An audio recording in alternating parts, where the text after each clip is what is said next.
Café Goodli by MTT in GANGBUK-GU, South Korea. Tranquil and profound abundance, Goodli. Café Goodli, situated at the eastern end of Bukhansan, was originally a house that had been built long ago and remained vacant for a considerable time.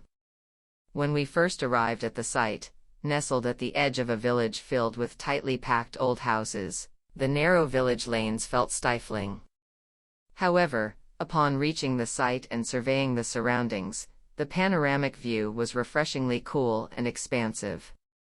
The edge of the village also marked the beginning of hiking trails, generally quiet and serene due to sparse human presence, contributing to a sense of tranquility and comfort. Therefore, Goodli has become known to locals as a hidden gem that they want to keep to themselves. The original building, completed in 1968, was a brick structure with a gentle atmosphere.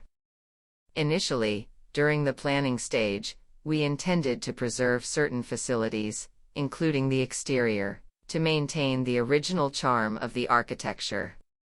However, due to years of neglect, the building's structure had become unstable for safety reasons, necessitating the removal of much of the exterior and reinforcement of vulnerable structural elements.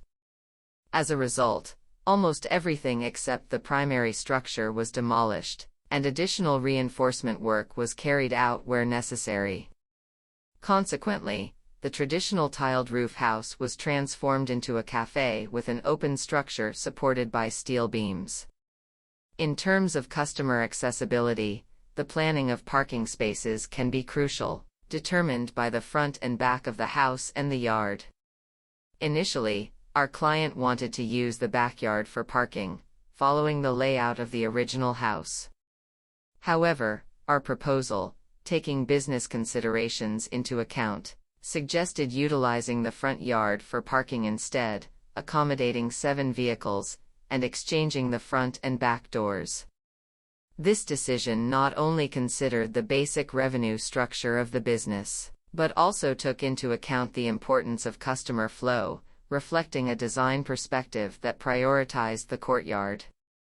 Based on this, all interior space planning was completed sequentially. The former parking lot now serves as a courtyard and garden on the first floor, with the second-floor veranda shared with it. Additionally, although facing north, the narrow balcony on the north side, which offers views of Bukhansan, was redefined as a meaningful space through expansion. For the finishes, we chose a red tint as the main color to intensify the greenery of Bukhansan, and to inherit the emotional sensibility of the existing brick architecture. The space was redesigned to be simple yet rich and relaxed, subtly varying the color and texture of the main color according to the structure of the space. To create a space that is simple yet powerful, we had to strive for a meticulous harmony of these intricate elements. The colors, textures, and furniture of Goodli were no exception. As a result, we were able to create a space of tranquility and profound abundance that we envisioned here.